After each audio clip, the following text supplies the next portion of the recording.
Okay, good morning, good afternoon, good evening. Welcome to Daily Practice with Nikhil. And today I'm grateful to be here and thank you for the time you took out of your day to day life to pop into this. And as we know, we are discussing a topic which is very important for all of us, difficult relationships and how to thrive even when they seem to be weighing us down. And let's be honest, we've all have them, had them, or maybe even will have them. So this is something which can be very relate relational. So it can be very uh, it can be something which is very close to us. So that one relative who asks, "Are you still single?" for example, at every family gathering, the colleague whose default setting is critical, the friend who's a walking energy drain. Yep, they all exist. Sometimes they even share our addresses. So it is important to acknowledge that. And this is why it's a very relatable topic today because these relationships don't just weigh us down, they can feel like emotional anchors and dragging us to the bottoms of the proverbial ocean. They steal our joy, hijack our thoughts, and leave us feeling exhausted, frustrated, or even questioning ourselves. So today we are not going to be bashing the difficult people, or we're not going to take the frustrations out on a punching bag, tempting as that might be sometimes. Instead, we are going to explore a new way that even in the face of your most challenging relationships, you have the power not just to survive, but to genuinely thrive. So we'll look at some insights and some questions and try to shift our perspectives on this topic. So let us begin. First insight, and maybe the most liberating: difficult relationships are normal. And this is something we have to say again: difficult relationships are normal. So if we are trying to live a life where we avoid complete difficulty and just live freely, yeah, you can live like that. But then you will not meet many people. But they are fundamental part of the human experience. And if you have people in your life, you will eventually encounter some form of difficulty, even with the people you thought you will never have a difficult relationship with. And that is the fact. And that is not just the fact, I think it is necessary. It doesn't mean that we are flawed in any way. It doesn't mean that we are unlovable, or it doesn't mean we have bad relationships. It just means we are human.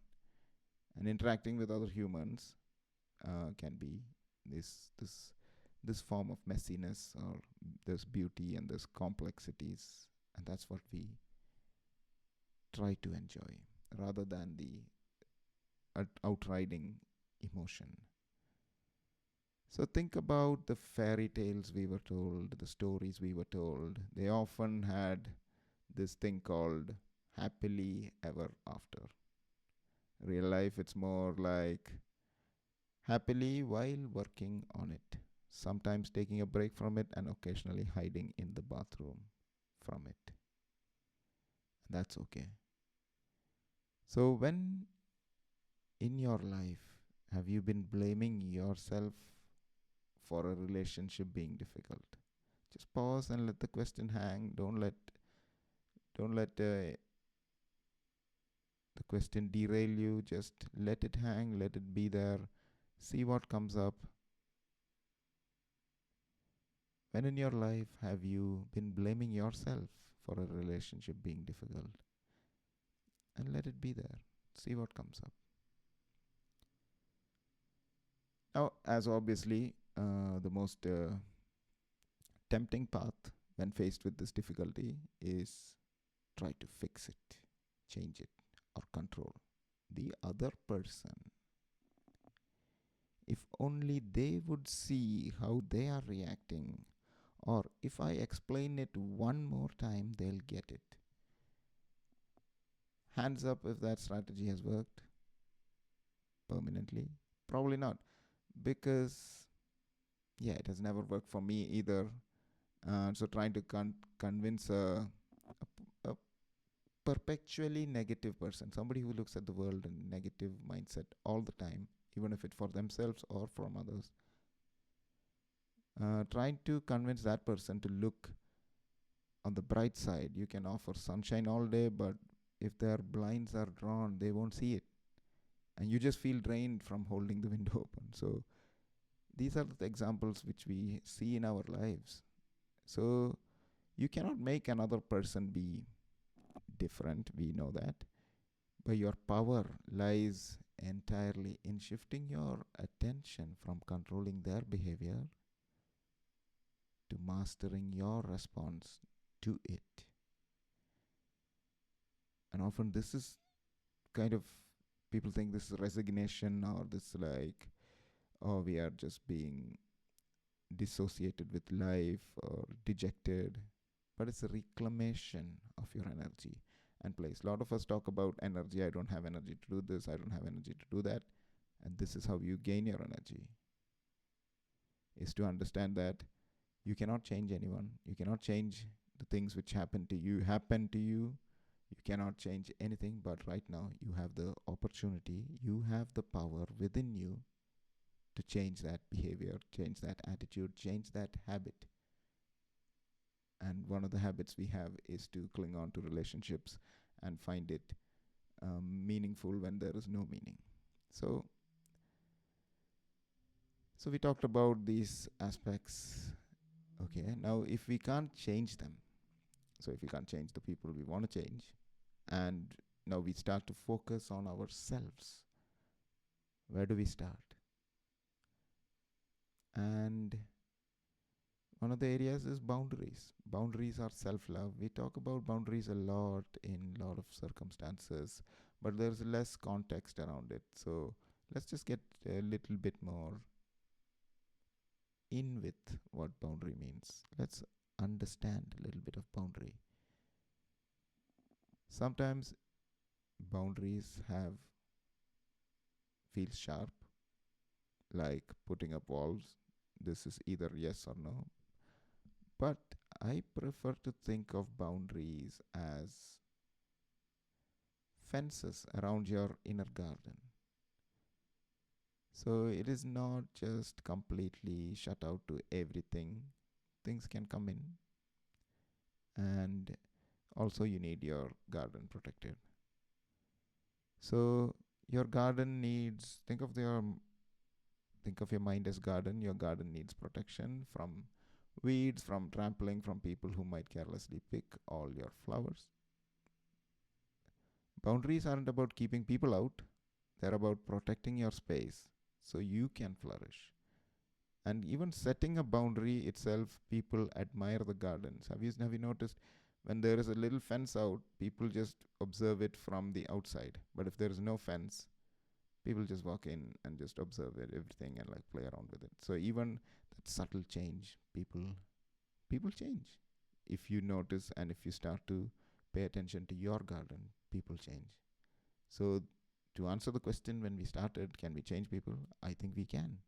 We can change people by changing ourselves, because our relationship to people changes based on who we are. So setting a boundary with a critical family member, which often comes up, might not be understood as cutting them off. It could mean, I love you, and I'm not going to discuss my whatever it is that you don't want to discuss anymore. Or if the conversation becomes really critical, I'm going to change the subject, or I'm going to leave. It's not about controlling what they are going to say, but controlling your exposure and response. So that is the idea of boundaries, is you do not have to hang around with people that drain you. Why do we do this? I think the reason we do it is because we believe because they are being mean to us, there is this understanding that they have something valuable to give us. Absolutely not. And this is the bias we get into. People who deject us or reject us, we think, because we are trained in that way. Remember when we go into schools and like colleges and like all the rejection is a form of training. When we get rejected, when we get the bad news, when we get this thing, we are designed to know more. We're like, oh, why is that? We need feedback, I need that. And starts a very early age. And then when it comes into our adult life, into our midlife, that's where these boundaries, when people reject us, we feel like we need to know, like, why? Because, and we kind of do this thing where we explain to ourselves saying, oh, this is just good feedback for my growth. But in actual fact, we are just trained puppies who just do the same thing repeatedly. So there are many other responses. So we can walk away. When things get difficult, you do not have to hang around here. And that's one thing we don't do enough, is setting boundaries. And it's not a negotiation about anybody's behavior. It's a statement of what you will allow in your own space and how you will protect your energy. It's an act. It's as Tara Brach would call it, it's an act of radical self-compassion. It's very powerful. And you do not have to be a jerk about it. You do not have to be uh, you don't have to show what you mean. You can do it in your own way. You can be like, I'm not interested in this topic, I am moving away, thank you.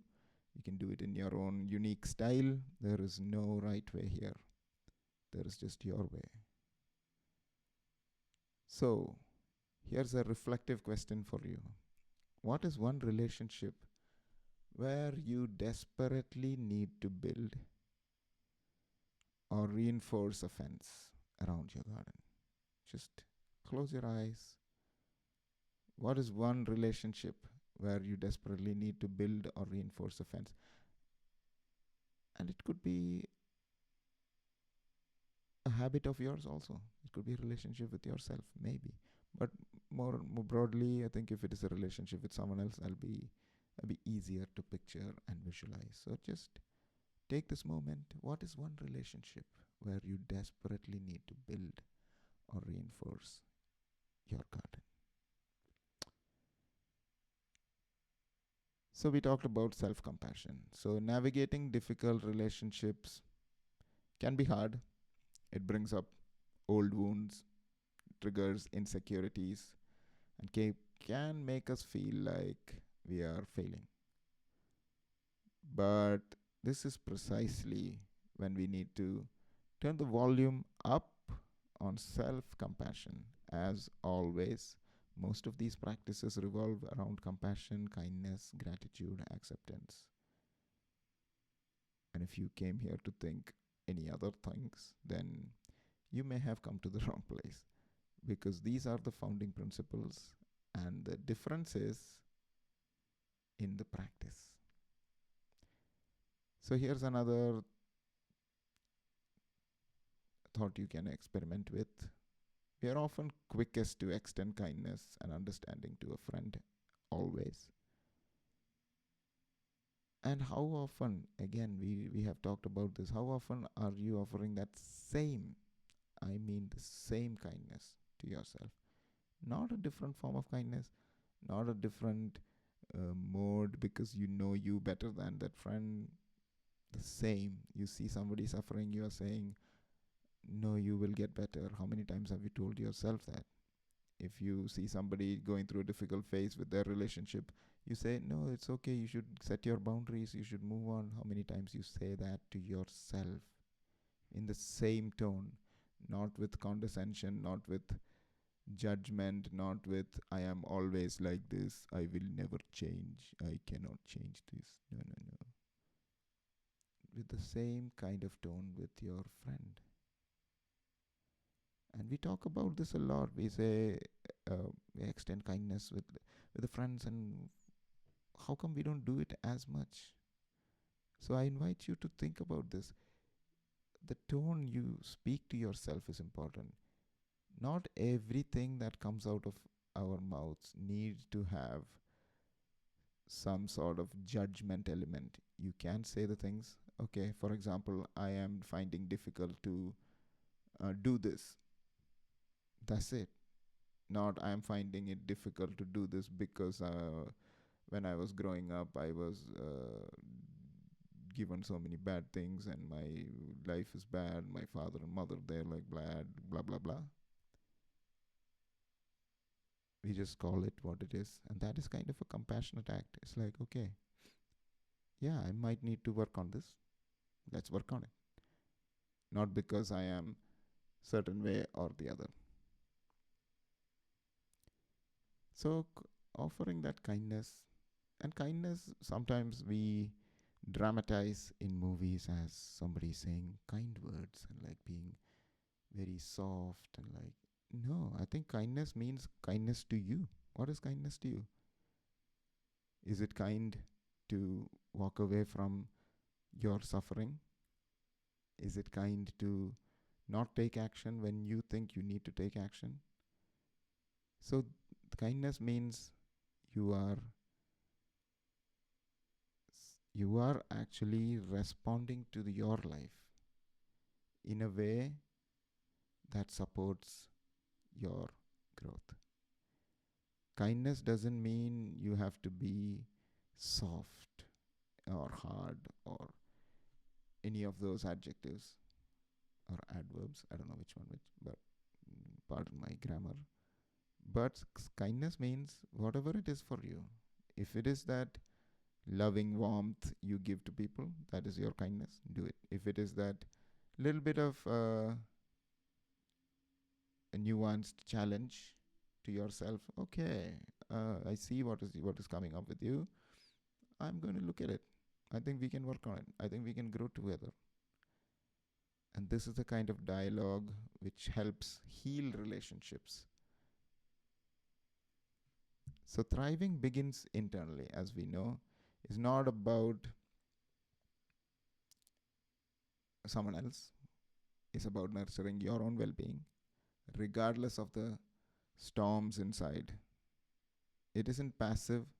It is actively choosing to be kind to yourself, to rest when you need it, to seek support, and to acknowledge your own pain without judgment.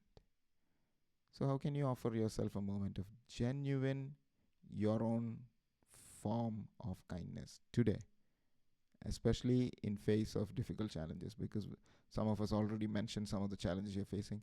How can you show this to yourself today? What can you say? Think about the words you can say to change that behavior. So now let's go into another gear. So let's shift complete perspectives and find your what I call thriving zone. So this is a tough one, but incredibly powerful. What if the most difficult relationships in your life are actually the greatest teachers? Ooh. What if they are highlighting something within you that needs attention? Ooh. A boundary you need to learn to set. Oh, a fear of conflict you need to address. A part of your identity that needs strengthening. What if these are all clues for exactly where you need to go? So when you notice these within you, so if you have difficulty with your parents or your loved ones, notice why you have this. I often get triggered sometimes when I'm with my wife, where I suddenly catch myself like, why did I just get triggered because she just said something about the way I write? Why is that? And then when I did this practice, I was thinking, oh, it is because I did not, I do not like being told what to do, and it's a learning curve. It's an opportunity. If I imagine how amazing life would be if I'm able to manage this, overcome this. Imagine how wonderful my relationship will be when I'm able to receive feedback with the same kindness to myself, and how it'll help me thrive in my future. So, yeah, this is the question. Shift the question from why are they doing this to me, or why is this happening to me, to what is the situation inviting me to learn about myself. So, for example, the overly demanding boss, this is usually the caricature of somebody who is easily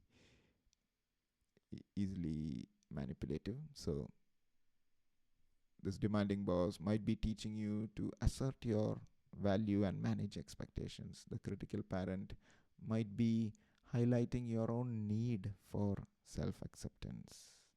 Very important. Think about that. The reason you don't feel accepted by someone is because you are not accepting yourself. The reason you feel your boss is demanding is because you are not feeling like internally you are doing enough.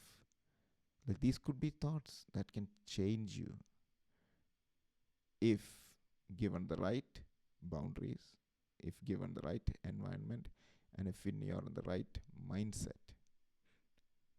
Often we go into these challenges with a different mindset, whereas we want to fight it. We're like, oh, this is something we need to fight, we need to overcome, we need to change, we need to like get rid of.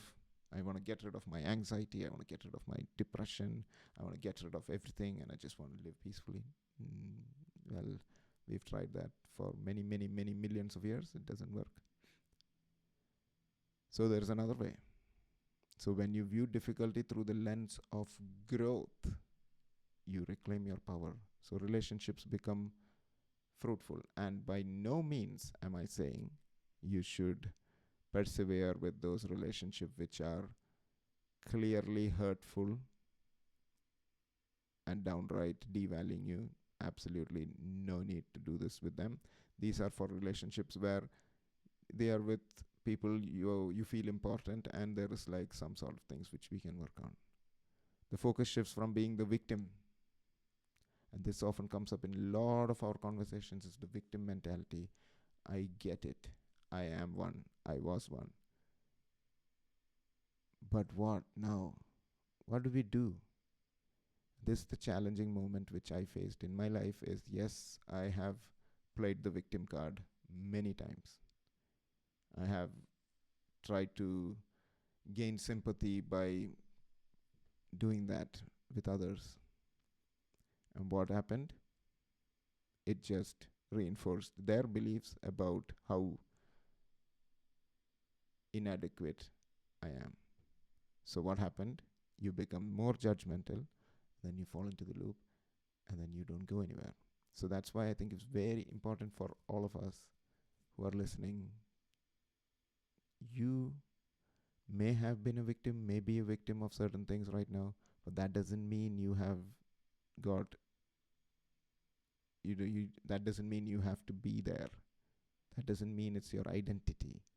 That doesn't mean that your relationships have no meaning. That doesn't mean you have no meaning. That means you have the power to grow. That means those difficulties can help you launch yourself into some another place. So, trying to shift this focus, especially, and I have to say this, in cultures, in talks like these, where there's a lot of people who might have suffered a lot in their lives, it is very difficult to hear it. Maybe it's very difficult for me to even say it, that yes, the victim mentality or the victimhood is something we have to appreciate 100%, but that doesn't mean we stop growing. And that is the crucial aspect I want us to contemplate. You do not have to change anything. You can still go back and think, okay, none of this makes sense. I'm just going to do whatever I want. But just contemplate with this question, what if I can still grow and flourish even with all of these things in my life? What do I need to do then? So you ask this question without these things which are holding me back in our relationships. What would change? If you didn't have those difficulties in relationships, what would happen? And you probably say like, oh, I will do my business, I'll do that, I'll do this, I'll do that, I'll do that. My question is, why don't we do it now? Why does these things have to go in order for you to do the things you want to do? And these are all just simple questions. There is no answer, by the way. Answer comes from you. These are just questions to get your mind working. So thriving isn't always about connection. It's sometimes distance. Doesn't mean like you maintain close relationship with everyone, no matter what the cost to you. Most courageous and self-loving act is to create distance, creating space for healthier connections, and to end relationships. End it. Those are genuinely toxic and harmful to you. Why? Once we have the awareness, there is enough support in the world to get you out of this. And I believe that truly. I've seen it happen in lots of my family members' case. I've seen it happen with a lot of people I work with. You can end it, you can move on. So, yeah, there is no need to be there. It may be challenging right now, but there is enough. The first thing is awareness. A lot of people who are in these relationships don't even know they're in relationship. That's the biggest problem. But once we understand, okay, this is toxic, why am I still here? Then we can change. So we are often taught about ending relationship, and ending relationships is taught to be a failure. Ooh, you ended that relationship. Why? Oh no, you must be. What is wrong with you? What is wrong with that person? But it is one of the most cathartic experiences ever. Ending relationship with a lot of people who I called friends was difficult, but I think I wouldn't be here if I didn't do that. I'd be still stuck in that phase of, oh, you guys want me and I need you and I'm victim here. Please take me under your wing and make me better. So thriving is about curating your relational ecosystem. It means investing in relationships that nourish you and having the wisdom and courage to manage or release those that consistently drain or harm you. And look at the relationships that consistently light you up. Are you prioritizing time for them? Are you prioritizing your energy for them? And yeah, even people who light you up can sometimes be difficult, but more often than not, they have something which lights you up. So start there. So yeah.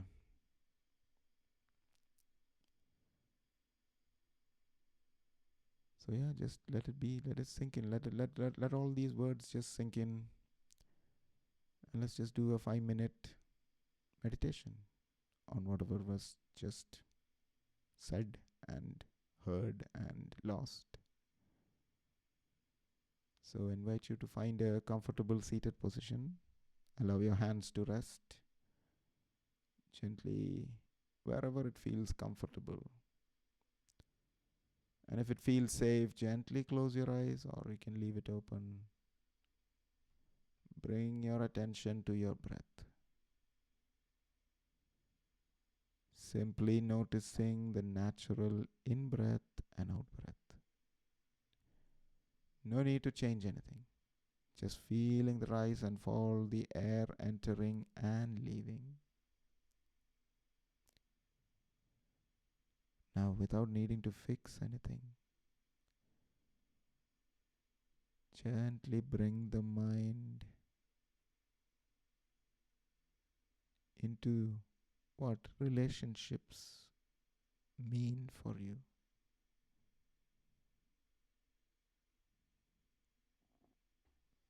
Just the general energy of connection. What does relationship mean for you? Relationship with others, with yourself. Perhaps picture your relationships like different streams flowing through life. Some are calm, easy rivers. Some are babbling brooks. And yes, some might feel like turbulent rapids or even stagnant pools.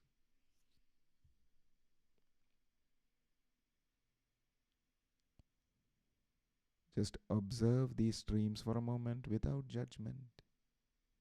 Notice any physical sensations that arise as you do this.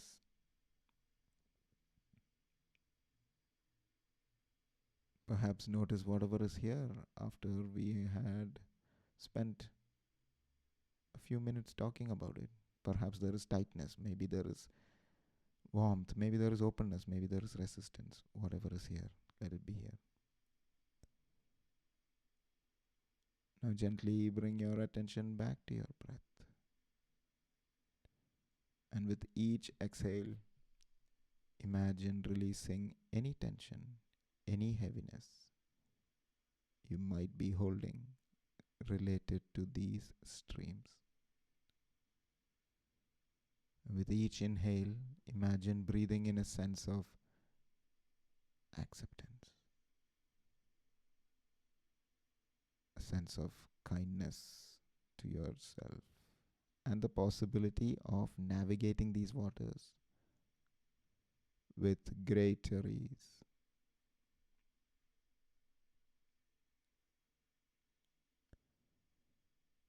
Just for a few more breaths, simple.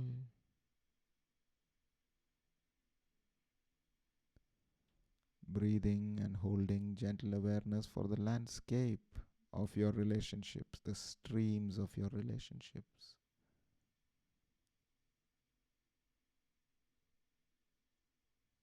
And each of those streams, one thing which is common is water, and that water is you.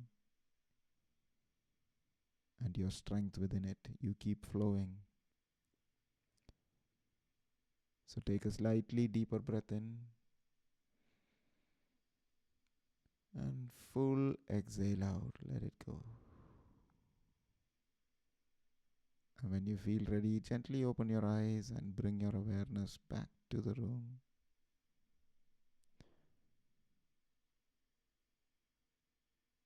And just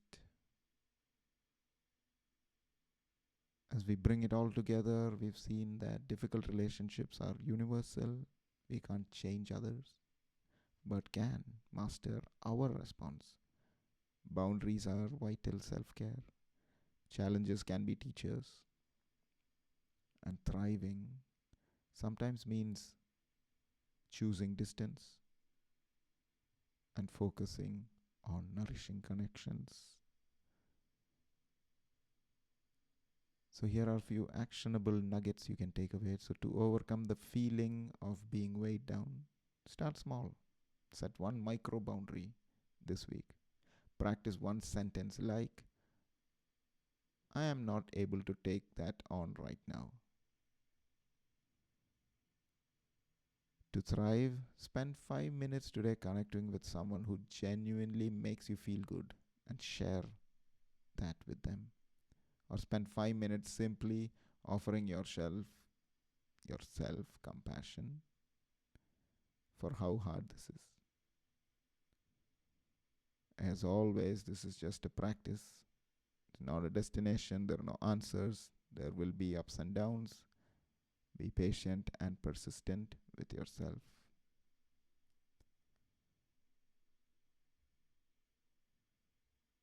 So I hope that offered a moment of energy, peace, and reflection. And remember the core message: your power lies within you. You can cultivate your inner thrive zone regardless of the relational weather outside.